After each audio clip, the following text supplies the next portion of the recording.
Here we have Daniel from Pain of Salvation. We're about to speak about the album Remedy Lane, which was released on the 15th of January 2002, which is 21 years from today. Man. And it's always a pleasure to speak with Daniel, but always a pleasure to speak about albums that have such an impact in my life. I clearly remember when I first bought the album, had the album from your label, and I clearly remember while listening to it and while doing an interview with you for this album. So we're doing it again 21 years later. Yeah. Okay. Seems Damn, legit. you were more emotional the first time. Like when we have the robot problem call, you were way more emotional telling that story. Yeah, but I didn't mention that I remember doing an interview with you, and I can That is tell you that I was serving the army back then, all right. and I was doing that uh, from the army, wearing my uniform and stuff like that, Oh, and speaking about the topic of Remedy Lane, which seems kind of avant-garde, I could say. yeah, that's far removed Surrealistic. from your situation then. So uh, there was, let's start from the beginning, while uh, you had toured for the Perfect Element Part 1, and there came a proposal from Dream Theater to tour with them for the 6 Degrees of Inner Turbulence album. Yeah, The only problem was that you didn't have an album at all. exactly. And from Dream Theater's point of view, that was not a problem. But obviously, we talked about it, and that would be the same thing to do, to have an album out by the time. So we had to really rush things. And as usual, when you get the question in this industry, like, could you have an album done by then? You go like, no, but okay. And that's pretty much what we did. I think a lot of our fans probably don't like hearing this, but Remedy Lane of all our albums is the most stressed one, the most um, intuitive one, and in a way that one of the albums that I've worked the least on while I made it. I wrote it really quickly. I wouldn't want to say sloppily because that's usually not how I work, but I really couldn't really back down on it. Like if I took a step forward, that step had to be there. I had to move on at every given point. So I think from from when I started writing the album until we had recorded it and we're done with the album, I don't think there was probably not even 2 months. I mean, obviously you have some music in your system. I mean, you have some songs that you've worked on or whatever, but a lot of the music that I wrote for Remedy Lane was really just full on in. And I think that's one of the reasons why it's probably one of the albums that is most similar to the album coming before it. Remedy Lane and The Perfect Element are a little bit more similar than most of the other Pain of Salvation albums. So it's not as big of a step away from The Perfect Element. Mm-hmm. So you had to create a concept that you didn't need too much time to work on it. Yeah. Yeah, I mean, at that point we'd done Entropia, which was about uh the war industry pretty much, and then you had One Eye by the Concrete Lake, which was again um like the military meets the environment and the nuclear industry and the dispossession of the indigenous people. And then we had Perfect Element, which was a growing up story about two people, which was based on a lot of different, not a lot of, a few different people that I grew up with and that I've come to know. I was using their stories as well as my own to form a story of people that were growing up and had to find their way. So I felt that it was difficult to find a concept from this point. And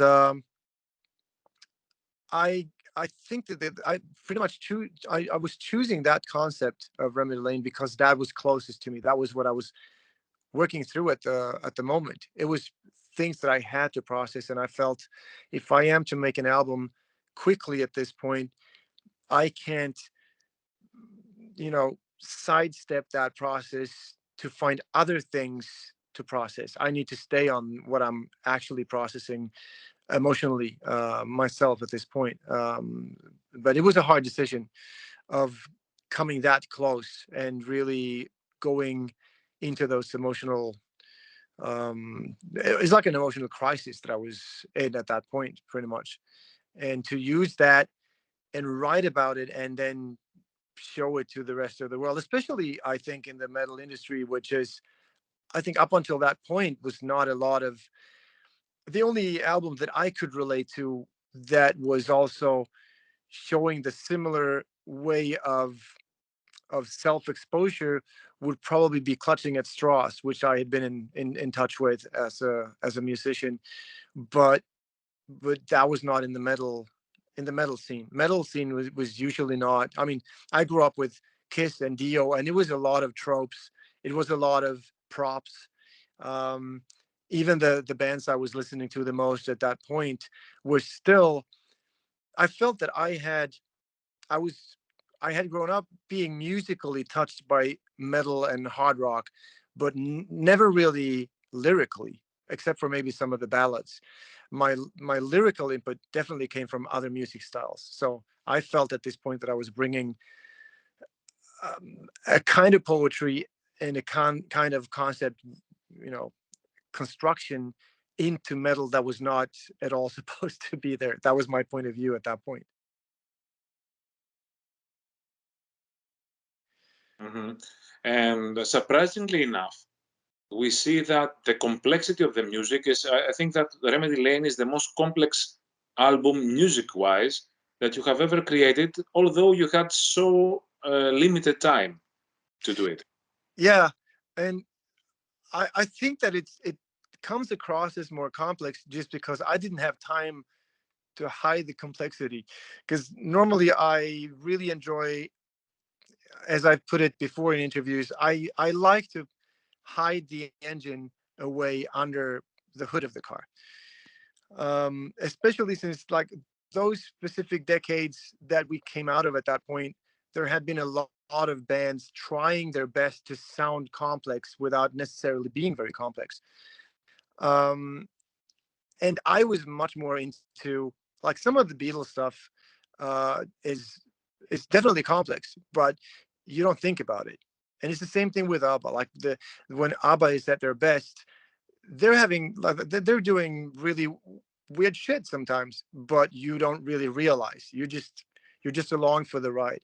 And I've always appreciated that, and I've tried maybe more and more to accomplish that. I fail every time. It still sounds complex, but I think it sounds more complex than it's not. It doesn't sound more complex than it is, but it doesn't sound as much less complex than it is as it should have. I think not as many layers. I think on that album when it comes to the music complexity. I do enjoy that though. I think maybe if you go if you go back to One Hour by the Concrete Lake, that is probably the most blatantly complex. Like you have Handful of Nothing and Stress, which are definitely more in your face complex. But like some of the shit that we're doing on the latest albums is just way more difficult to pull off in a live situation. But Mm-hmm. I like all of it. Um, how did you deal with the stress of having to find the concept, the lyrics for the album, and create the music in an amount of time which is not the usual Pain of Salvation time? Did you try to do some? I read in the remix album that you did that you were doing lots of gags in the studio We while might have. playing. I hardly remember. I remember like all of the thing is like the first albums we did, like the first four, they were, since we were in the same studio working with the same people, they tend to blur a little bit. But I remember like every album ending up the same way. Like every production, it ends up with us as the band being awake in the middle of the night in the studio running everything on our own, because basically we were out of time and we're just spending whatever hours we can, like going to bed at 4 o'clock and then just crashing and then getting back up again at 9 o'clock to start again with the actual engineers and the guys working in the studio. And then whenever they feel again that we've stayed 3 extra hours, we need to get back, but you can sit, you can continue. That's like every album process that we've done. And the thing is, that sounds crazy and insane, but a lot of interesting shit happens at that hour. It is terrible for the voice, and it's terrible for your, I don't know, I mean it's not a healthy way of doing things, but it's a way of going all in that I've always appreciated a lot. I really love that. And anytime you can do that together with other people, I enjoy that. Like I enjoy working for way too many hours in one single go. I've always done that, always loved that. Yeah, and after that album, when you toured with Dream Theater, you had a friendship with Mike Portnoy. He took you with Transatlantic, and Yeah. as far as I know, Mike Portnoy, at least back then, used to work very small hours, almost always after midnight. Yeah. So you used to that. Yeah. It feels all natural. I clearly remember reading that thing, that effect with the plastic toy. Do you remember that? That you had Uh, to you the had the to recreate kidnapping, the sound. Excuse me? the kidnapping thing on the tour. No, what's that? Don't No. know that. Oh, now I get it. Oh, I thought you talked about the stuffed animal that I had on tour with Dream Theater. I was I was so into that right now. But yeah, the plastic toy. Yeah, that's a fun thing, right? Um, yeah, I did a lot of those things. Like not a lot. Yes, a lot. Um, I would like at one point I took for one of the, I can't remember which ballad, like one of those really soulful, intense, and emotional ballads. I brought a tambourine to the vocal booth, and I hit it so no one could see me. And I had my back to the recording room. I was in like to the mixing room. So I was in the recording room, and I had my tambourine, and my plan was fixed from the start. I would sing the entire song without letting anyone know that I was holding a tambourine. And then at the very final chorus, I would just start playing the tambourine. I think it was Second Love. I seem to remember that feeling of "I want you to know," and then just and it's like it's such an interesting thing of like just singing that entire song with full emotions, still knowing that you're gonna make that really stupid thing at the end, and and standing there holding that tambourine and trying to keep it so still. I mean, when you sing in a vocal booth, if you if something like if your knee makes a sound, that's going to get into the microphone. So holding a tambourine is really difficult, but still you have to sing, like for real. And but in the end, like when you hear everyone just breaking down in the mixing room, it's all worth it. It's like totally all worth it. And I did the same thing with one of those plastic toys. It was just like dun, dun, dun, dun, dun, dun, wow. I was just like it's a plastic tube, that makes a sound when you turn it around, like all those, like those old teddy bears that used to make Yeah. a sound when you turn it upside down. This was like that, but without the actual teddy bear. So I just grabbed that and sort of like, maybe we could use this somehow. Let's try it. And there's some weird noises on the perfect element, which is actually me being in the vocal booth, and then I told them, "Hey, maybe if all of you like turn the talk back on, so I can hear your voices in my headphones, and then you just scream as much as you can, and I will use my headphones in front of the microphone and just move them around and see what happens." And that's actually on the album too. You have at one point on Perfect Element, you have sort of like a sound, That's and the that's screams actually of everybody in the studio. that's the mixing room. All of the guys in the mixing room, like the band and Pontus, screaming into the talkback while I'm using my headphones in front of the mic. It's just like lots of stupid stuff like that. And what about that stuffed animal you said that you had on tour, the Dream Theater? Yeah, that was at that point I had, well, I still have it. I can't see myself right now, which I'm really thankful for. But I don't know if you can see the up there. Can you see Yeah, stuffed? yeah. Yeah. He's also in the booklet of 12.5, the acoustic album, and he used to follow me everywhere on all the tours and everything. Johanna and I call him our firstborn. And but on the Dream Theater tour, Dream Theater's crew kidnapped him and demanded as ransom 2 bottles of single malt Scotch whiskey. So tour life, yeah. You have to do things in order to survive Yeah, during the yeah, tour. yeah. It's like hazing in a way. But yeah, I remember we actually, like, cell phones back then and cameras were not as, as they are now. But we tried to rig, like, a camera to be taking pictures every, like, I don't know, 10 seconds or whatever. And so we put that in our backstage room when we left the whiskey bottles. So we would try to figure out who took it. And we suspected the band, like the guys in Dream Theater. So we approached them with weird questions, what kind of whiskey they preferred, and they had no clue what we were talking about. So who was it? I was the crew, the chef, the main chef, and like basically all of the crew they had their own bus, so they could, probably they saw me walking around with this stuffed animal, and they figured, we have to do something about that.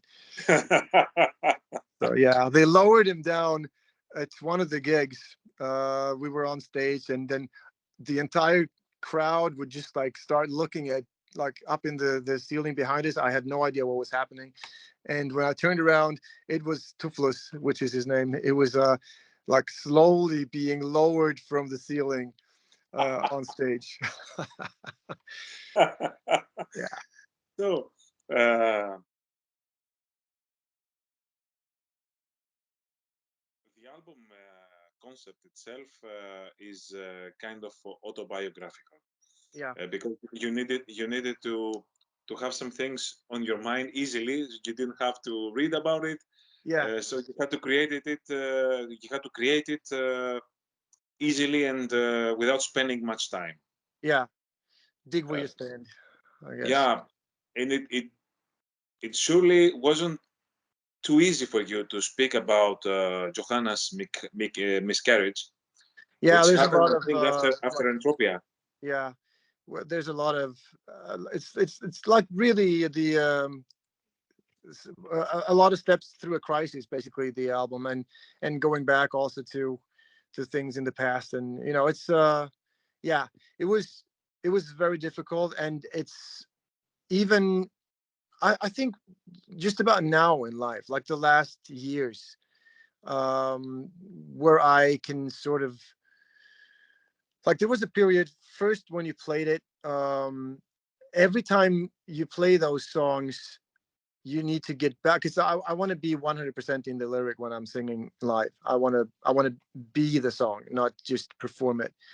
And so that meant having to revisit a lot of stuff that, I mean, that's normal, right? Like everything you deal with in life, it's hard, and then you need to process it, and then you get to a point where you'd be happy to just leave it behind, right?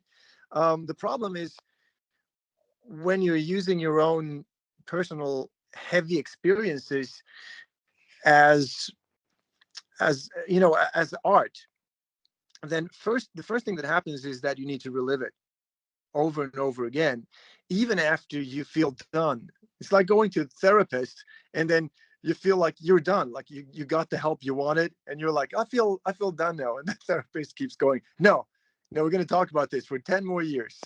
Like, For just 10 keep years, every night. Yeah. every night. And not only speak about it, sing about it. Yeah, exactly. But And also, like, when you do it, the thing is, you're having your emotions, and then you invest those emotions and those situations and those memories into lyrics and songs.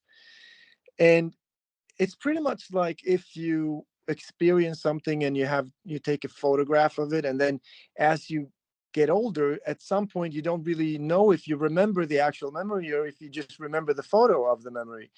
And it's the same thing with the songs. Like, in one way, it is like, when you want to process it, it's also a way of not being able to stay really close and personal to it, because all of a sudden all of these emotions are also songs, and things that you need to talk about as an artist, and talk about from a different point of view than just being you and your emotions, especially back then, because it was difficult doing interviews. I tried not to touch too much on the topic, yeah, and I can't really imagine how you managed to sing a song like Undertow every night.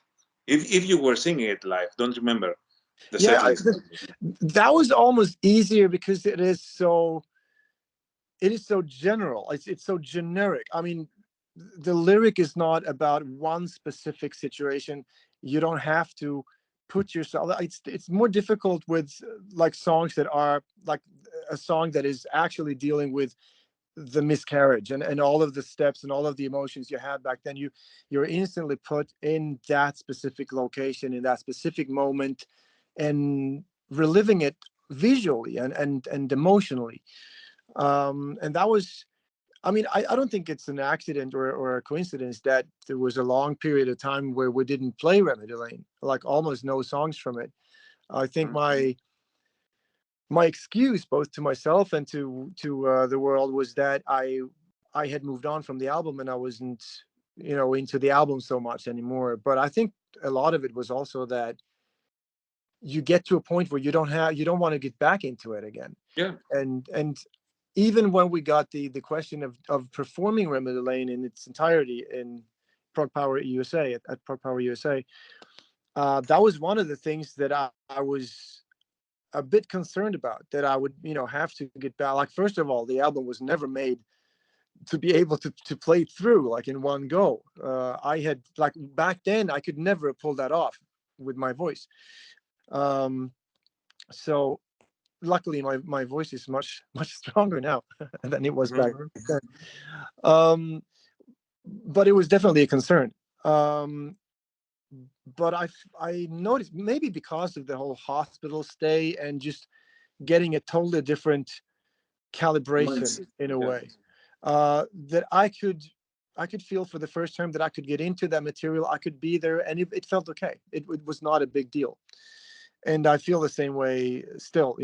I feel like, I guess that is just a part of getting older. You get to a point where you can you can experience experience those feelings again, and it's fine. It's okay. Yeah. And which are the songs that you would gladly skip playing while you were touring back then? With the From that most album, painful like, ones. almost all of them, I think. um yeah, I was like, yeah, basically like all of them. Undertow, as I said, like, the thing is, like, once you start playing songs a few times, you you kind of burn them out a bit. So if you feel too much the first times, like when you do it for the 10th or 20th time, I guess it's like the same thing with an actor making a scene. Like if you do the same emotional scene the 20th time, it's probably hard to feel as strongly again. Then, obviously every once in a while you get closer again for some reason. Something just triggered you to be more close to it that specific night. As I say, I try always to be 100% into the lyric and in the song when I do it, but obviously that can't be true, because that would mean that some nights you're 120% into it, and that just, I'm too much of a scientist to to accept that percentage. Is it? Yeah. Is it true that Second Love was written while you were 14, 15 years old? Oh yeah, yeah. That's a really old song that I've, because since Remedy Lane was like, part of it was going back to growing up and trying to understand specific. I just looking at the cycle and why. That's the thing, when you're looking at where you are at a specific point in life, you always tend to go back to see the steps leading up to it, I guess. So I needed a song about being in love, like being young teenager in love. And then I just realized I have a song that I wrote when I was a young teenager in love. Like, what better representation can you possibly find? So I brought it in, and I gave it a little bit of a brush up lyrically. I don't know if I can. No, I think I just changed the title because it was not called Second Love. It was called A Quiet Outcry. I think that was the original title of the song. Mm-hmm. A Quiet Outcry. Yeah. And now this was about. I wrote it when I was in love with my first love, I think, and then I rewrote it a little bit to to be more, my the second time I was in love. So the second love is like a word play on first love, love at first sight, second love. Mm-hmm. This song, Second Love, used to be what we say the closing song while I'm DJing, and Right. people are always at Second Love. But for the last couple of years, I think it's Wait from Punk. And That, there's always people asking me, what is this kind of song? Of course, they haven't heard that song because it's a rock place, not a.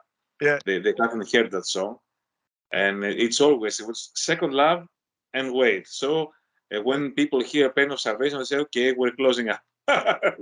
Let's wrap it up. Well, that's good. You can always say, well, it's impossible to top that. Yeah, yeah. Many people say that it's impossible to top Remedy Lane. I think you have mentioned this album and Perfect Element as your tattoo albums. Can you explain your way of saying that? I don't even know. I don't even know what I meant with that. Um, I think that too many people have tattoos with that albums yeah, on their body. yeah, for sure. And I think, and then we had In the Passing Light of Day, which was also turned into a tattoo album because of that sun, which was a little bit, intentional. We needed something new for people to tattoo. um, yeah, I mean, we found a lot of audience right at that point of our career. Um, Personally, I think we've topped those albums again and again. But music is Yeah, subjective. What do I know? yeah, I just write. yeah. If you don't believe you have topped an album that was released 21 years ago, then you should quit making music. That's Yeah, my that's my standpoint, to tell you the truth. yeah. But Um, then of course, like the problem is always, and that's like I've had my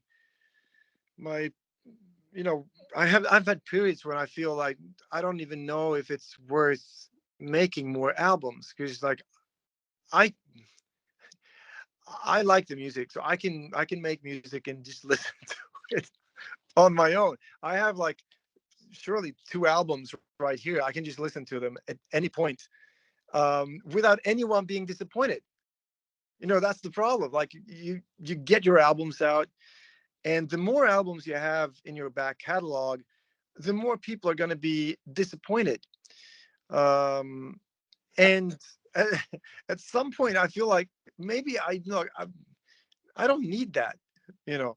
And Why? obviously, they will always be like I will always remember those voices, which is stupid, but you can't choose what you remember in many ways.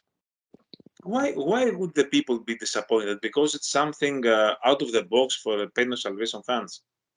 Well, most of them are not, but if you hear 999 people saying the album is great, and then you hear one person always going to say, oh, it's not like Remedy Lane, or it's not like Perfect Element. And I know that if we would release an album that was exactly like Remedy Lane, and we could just like make him forget that the album ever existed, and he'd hear it again, now it would not be that person's favorite album in the same way, because time has passed.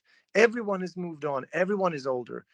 Um, I have albums that I loved from my youth, and if another album would come today and sound basically exactly the same, I wouldn't love it.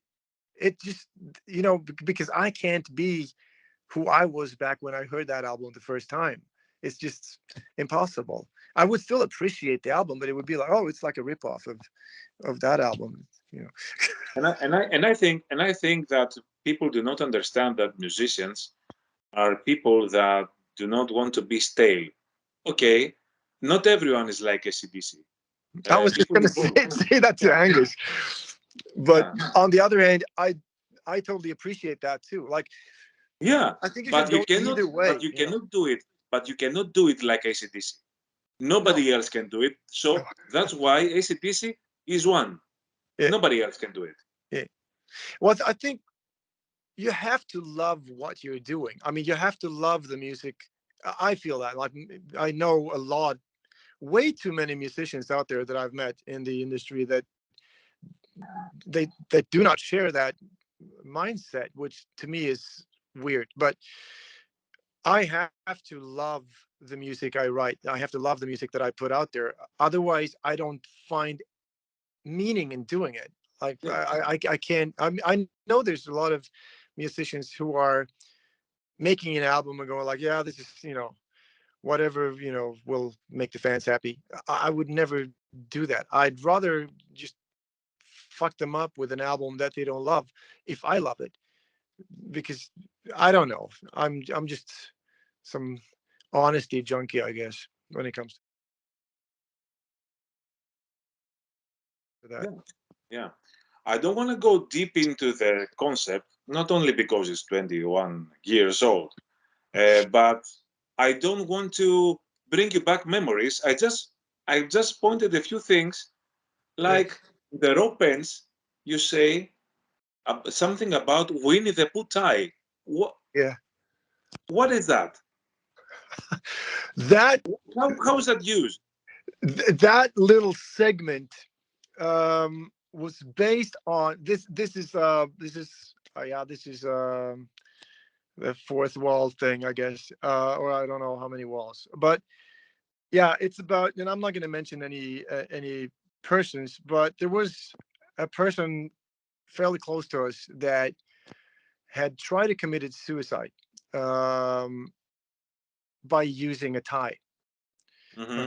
her husband's tie, uh, and tried twice in the same night, and it was devastating to hear, and it's still devastating, when people you care about are at that point, and you don't even know. Uh, but Johanna wrote a short poem about it, and in that poem, she made up for, because she's just she's a magician with words, I think, my wife. um, she can just put that small detail in that will just make everything so much more interesting. And she put Winnie the Pooh on the tie, and I asked her, like, was that actually real? And she said, no, it's just that's how I pictured it.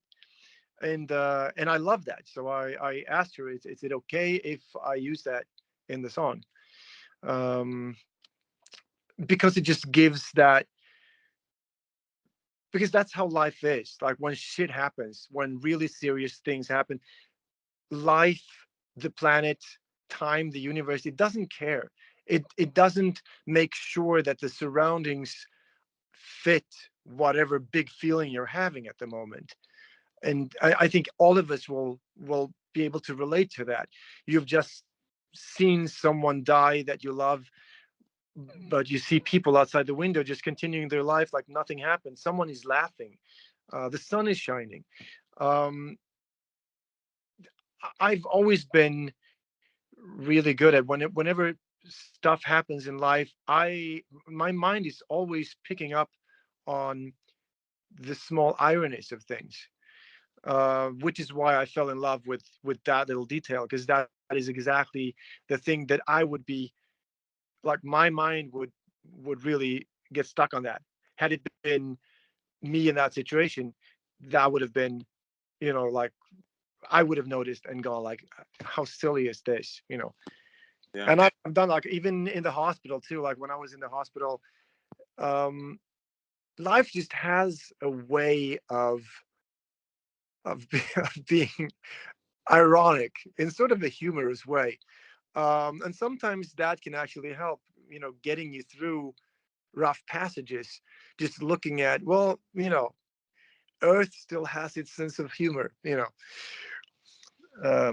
and we should say that the time that we're doing the interview is the exact release date of In the Passing Light of Day, the 13th of January. Oh, I had no idea. It's good that you have I all of have these. idea because I have an Excel with thousands of records about the anniversaries because it's Uh, part of my job. that's good. I appreciate that. I had no idea. Yeah. So happy anniversary. Thanks. And another detail. Um you are mentioning Budapest in a song. Yeah, yeah, Is it true? Is this thing happening in Budapest? yeah. Like Actually. that specific part, yes, is happening in Mhm. Budapest. Yeah. So I'm I'm trying to avoid digging into the lyrics of the Yeah, album. So yeah. I always had some this kind of silly, I could say, questions because uh, it's some things are untouchable. Yeah. But I've seen many people, including myself, that do not actually know how the story ends with Beyond the Pale. I guess it as much of an ending as it is, it's an ending that is more on an emotional, like, closing the circle somehow. It is not, just like life in general does not have those thought through Hollywood endings where everything is just like, we watched Die Hard around Christmas, and my middle son Nim, and in those movies everything is just like climaxing at the right time. That's never how life is. You have to. I felt that every time I'm writing about stuff that happens for real, like you have to create some sort of ending because actually you're still alive. Life moves on. It hasn't ended. Um, and I still feel that, like, some of the stuff that I've written after Remy Delane are obviously a continuation of the story, because it is a continuation of the story of me and of the people around me and the people I love. So there is definitely, it is an ongoing story in many ways, but um, I guess as far as Beyond the Pale is concerned, it is that realization of when you realize what you've been going through, and I guess if you were an alcoholic or a drug addict, you would say that's when you hit rock bottom, and you know that you need to make a change or whatever. Just feeling just feeling lost. I think that was the biggest feeling for me. That was the storyline of Beyond the Pale, also tweaked as everything. And that's what I mean with autobiographical.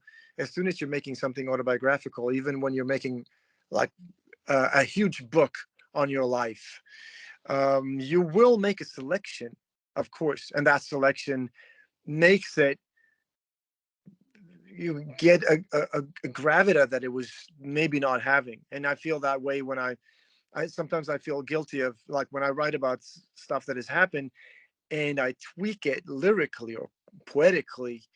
It feels like you're like, this is not now, it's not truth anymore, you know. Um, but that is part of story writing, I guess. And so you have to make conclusions. You have to put some stuff in there to make that the finale in a way. Mm-hmm.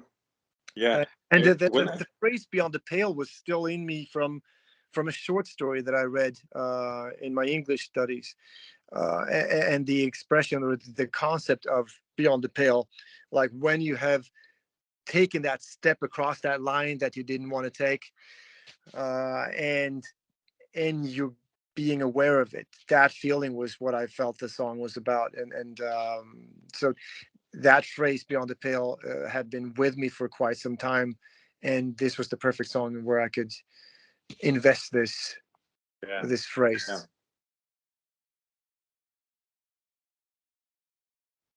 When I first got the CD on my hands, I laughed when I saw the song ending theme in the beginning of the album. Yeah. I think that you were trolling us Yeah. back then. So an album starting with an ending theme. So what is he doing? What is this guy doing over Yeah. there? Yeah. He's doing No, this. that was really but it is in a way. I mean, it is starting at the end in many ways, and then the classic going back in time, and then making. I think in the booklet there were like even time references, like days and years and stuff for the different songs. And poems. Yeah, and poems too. Yeah, that's true. Which is like back then, those were parts that I couldn't fit into a song, so I put them in there. Right now, if I do that today, I would have to have three extra booklets. Like one of the songs that I've been recording now for the next album, I think I'm on my third lyric for that song, and I'm speaking like an entire new lyric with rhymes, content, chorus, everything.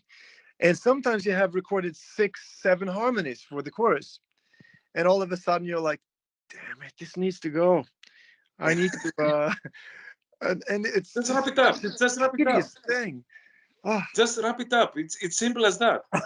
And if you release an album with 3 times as big a booklet as you wanted, I think that Inside Out won't be uh, much very, I very don't know. happy.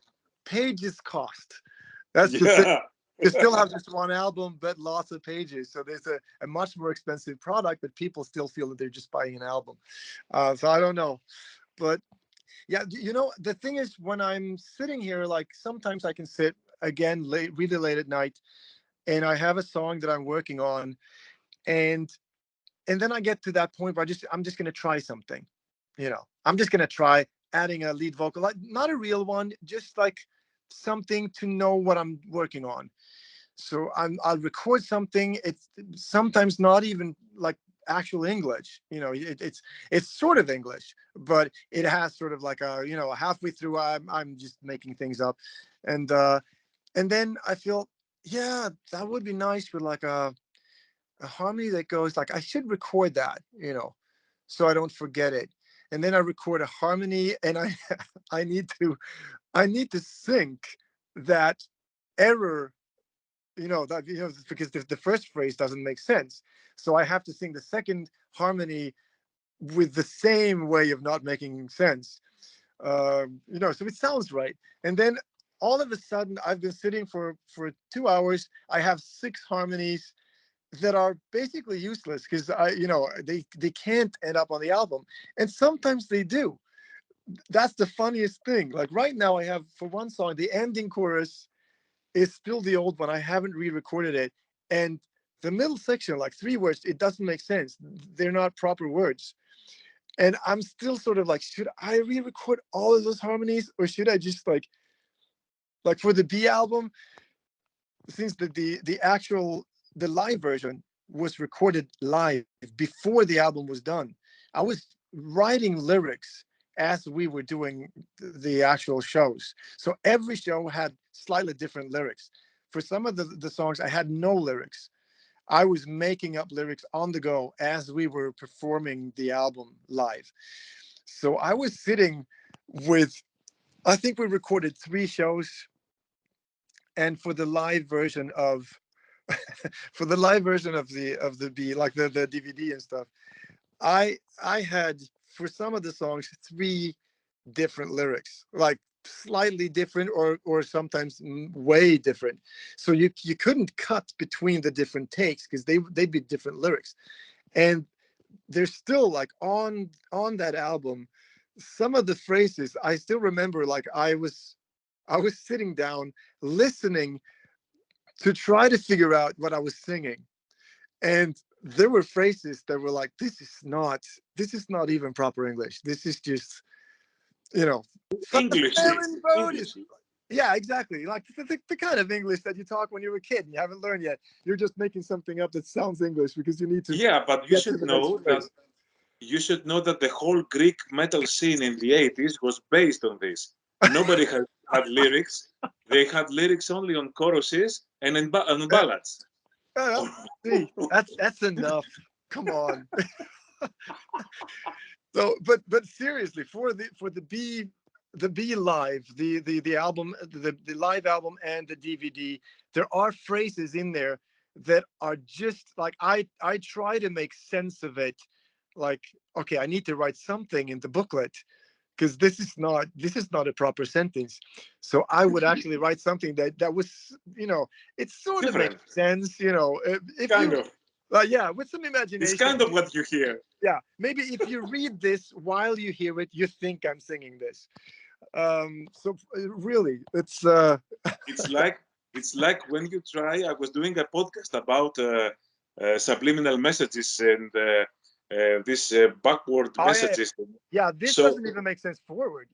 yeah, if someone tells you that it says this, and you turn the record Yeah, uh, backwards. backward, Yeah, then you say, okay, I think that's what is heard, but yeah. you don't hear anything. You just hear mumbled noises. I You, would you love that though. Like if someone was like, yeah, you have backward messages with Pain and Salvation. Listen to the B album. I'd go like, at some points we don't even have forward messages. But who knows? Maybe if you play it backwards, we could find something. And how did you decide to remix the album with Jens Bogre? The Remedy Lane album was, I guess it was time for that. He came into our lives as a fan of Remedy Lane. Um, he loved that album, and he wanted to record us. Um, and at that point, we were just starting work on the B album. So it ended up with him making the drums for B, with pretty much the rest we had. But I obviously remembered him when it was time to make a remix. I felt that he, especially Perfect Element and Remedy Lane. Back then, we tried to accomplish that. I had a vision of a specific kind of sound that is pretty much way more like the sound that came later on, like 10 years later on. and they succeeded with it much better than we did because we didn't know how to. Um, so so it felt right to have that sort of sound for that album. And he was a natural choice since he loved the album, and he had been part of that generation that actually I felt took those kinds of sounds and actually made it right.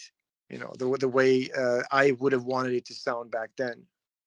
At that point, I had gotten very, very tired of that kind of sound, but it was the right sound for this specific album.